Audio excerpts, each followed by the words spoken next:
자신의 정체를 드러낸 칼리프는 근엄하게 좌중을 바라보았습니다. 하말과 세 여인은 놀라 바닥에 엎드렸죠. 칼리프가 엄숙하게 말했습니다. 일어나라. 나는 그대들을 해치러 온 게 아니다. 이 집에서 이상한 일이 일어나고 있다는 소문을 오래전부터 들었다. 오늘 내 눈으로 그 사실을 확인했으니 설명을 들어야 할 것 같구나. 첫 번째 여인이 떨리는 목소리로 말했습니다. 전하, 저희는 숨기지 말고 진실을 고하라. 여인이 한숨을 쉬었습니다. 알겠습니다. 말씀드리죠. 그녀가 이야기를 시작했습니다.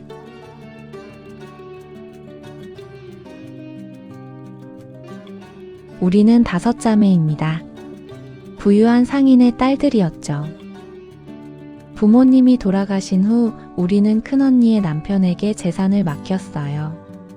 형부는 유능한 상인이었고 큰언니의 남편이었기에 의심 없이 결정을 내렸죠. 그는 우리 재산으로 무역선을 꾸려 항해를 떠났어요. 큰 이익을 얻어 돌아와 똑같이 나누겠다고 약속하며. 하지만 배는 돌아오지 않았습니다. 1년이 지나고 2년이 지나도 우리는 재산이 바닥나기 시작했어요.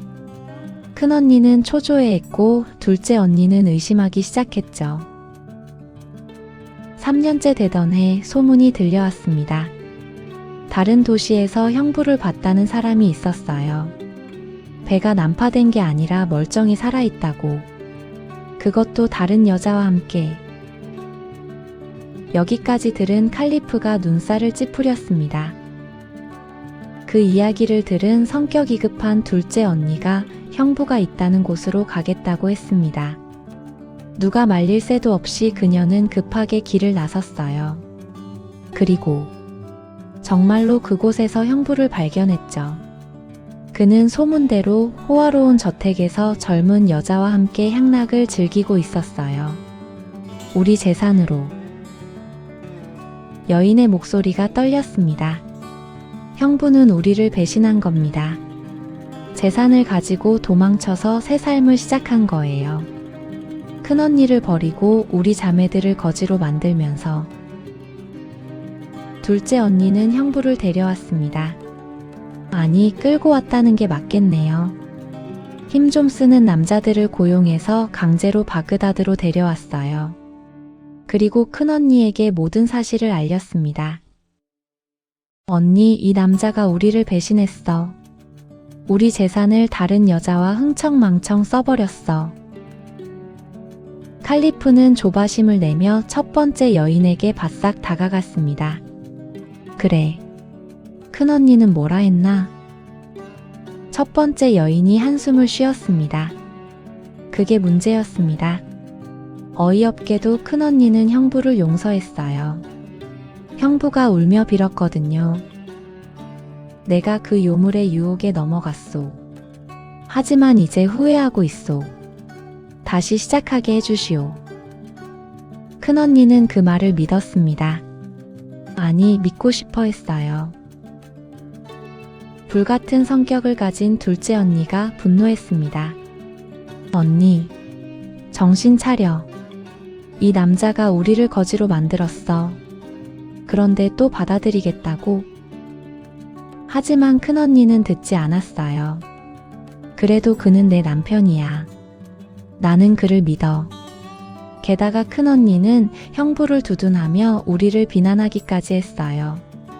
형부가 그런 짓을 저지른 것은 우리 자매들이 형부를 서운하게 했기 때문이라고요. 형부의 악행이 우리 탓이라는 거죠. 어처구니 없는 상황에 둘째 언니는 말했어요. 좋아.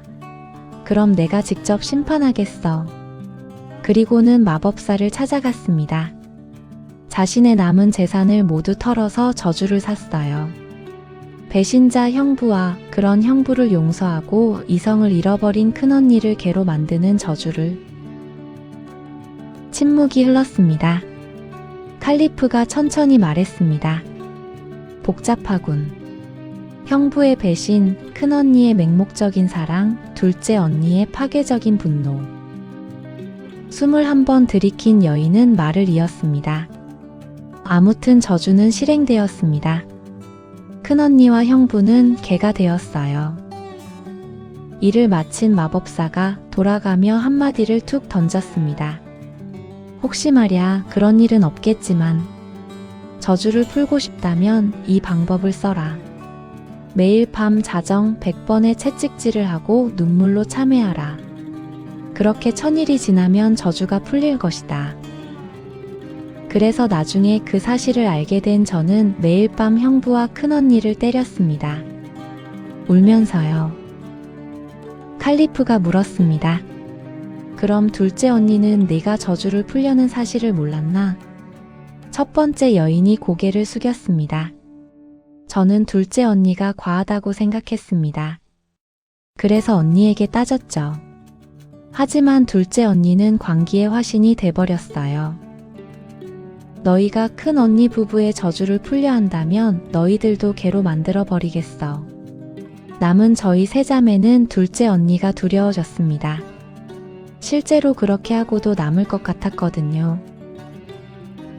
저는 고민 끝에 같은 마법사를 찾아가 둘째 언니에게 걸 저주를 부탁했어요. 마법사는 일말의 망설임도 없었죠. 돈만 낸다면야. 그래, 어떤 저주를 걸어줄까?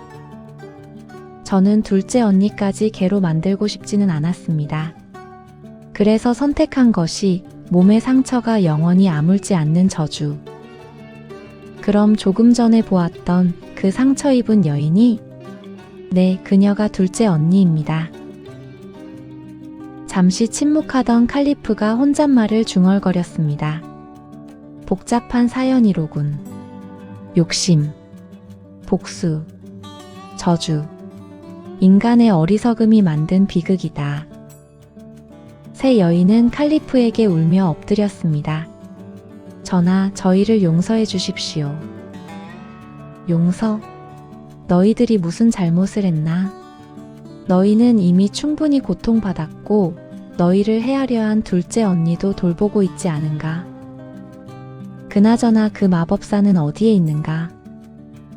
모릅니다. 그날 이후 어디론가 사라져 버렸어요. 칼리프는 근엄한 어조로 뒤에 서 있던 두 남자에게 명령을 내렸어요. 그 마법사를 내게 데려오라. 그렇게 말하고 첫 번째 여인에게는 넌 나와 함께 궁으로 가자. 그 마법사가 맞는지 내게 알려다오. 그렇게 그 밤 사건이 일단락되었습니다. 다음 날부터 수색이 시작되었습니다. 군사들이 온 도시를 뒤졌어요. 골목골목, 시장, 빈민가까지. 나흘째 되던 날 한 늙은 마법사가 잡혀왔습니다. 칼리프가 옆에 서 있던 첫 번째 여인을 바라보았습니다. 여인은 고개를 끄덕였습니다. 네가 이 여인에게 저주를 팔았나? 늙은 마법사가 덜덜 떨었습니다. 전하, 저는 용서해 주십시오. 말하라. 저주를 풀 수 있는 방법. 마법사가 급하게 고개를 끄덕였습니다. 그것이 마법만 가지고는 저주를 풀 수 없습니다. 무슨 소린가? 저주를 건 사람, 그러니까 그 둘째 여인이 진심으로 용서를 빌어야 합니다. 그리고 저주받은 이들이 그 용서를 받아들여야 하고요. 칼리프가 생각에 잠겼습니다. 결국 마법이 아니라 인간의 마음이 해답이라는 거군. 그렇습니다, 전하. 여기까지 들은 칼리프의 얼굴에 분기가 서렸습니다. 사악한 것. 이런 방법을 왜 자매들에게 알려주지 않았나? 전하. 여봐라. 저 마법사를 가장 외진 곳에 가두고 다시는 세상 빛을 보지 못하게 하라. 칼리프는 세 자매의 집으로 갔습니다. 그리고 그 밤 그 자리에 있던 사람들 모두를 불러 모았어요. 세 자매, 개 2마리, 상처 입은 둘째 언니, 그리고 하말까지도. 들어라. 저주를 푸는 방법을 찾았다.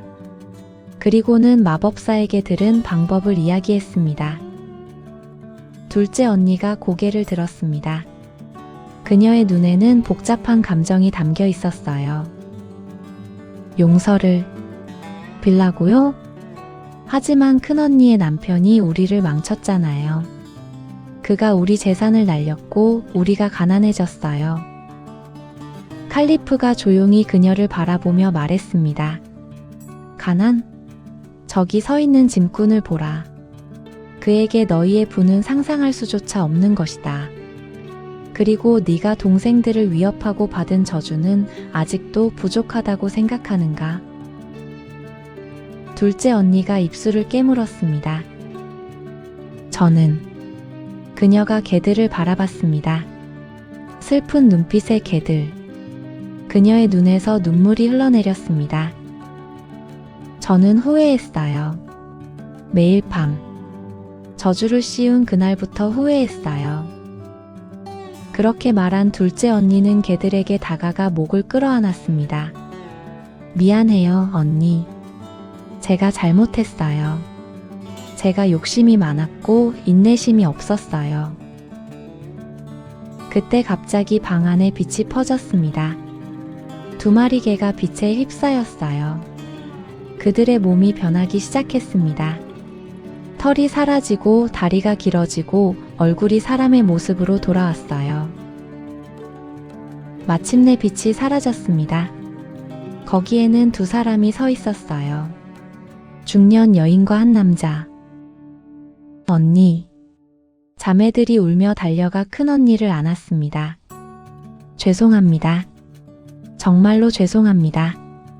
자매들 옆에서 지켜보던 형부 역시 울고 있었죠. 그리고 놀라운 일은 또 일어났습니다. 둘째 언니의 몸에서 상처들이 사라지기 시작했어요. 이전의 깨끗하고 아름다운 모습으로 돌아가고 있었습니다. 그 모습을 지켜보던 칼리프가 만족스럽게 웃었습니다. 좋다. 아주 좋아. 말을 마친 칼리프는 이 모든 광경을 넋을 잃고 바라보는 하마를 돌아봤습니다. 짐꾼. 너는 신의를 아는 사람이다. 칼리프가 금화 상자를 하말에게 건넸습니다. 하말은 뜻밖의 횡재에 연신 고개를 숙여 감사했죠. 첫 번째 여인이 하말을 바라보며 장난스레 웃었습니다. 당신은 이 모든 것을 목격했어요. 앞으로도 비밀을 지켜주시겠어요? 하말이 웃었습니다. 아름다운 여인들과 맛있는 음식을 먹으며 춤춘 것 말인가요? 모두가 하말의 말에 웃음을 터뜨렸습니다. 다음 날 아침, 하말은 시장으로 돌아갔습니다. 짐 나르실 분. 다른 짐꾼이 물었습니다. 하말 요즘 통 안 보이던데. 하말이 웃었습니다. 특별한 일이 있었지. 하지만 비밀이야. 뭐야? 비밀이라니까.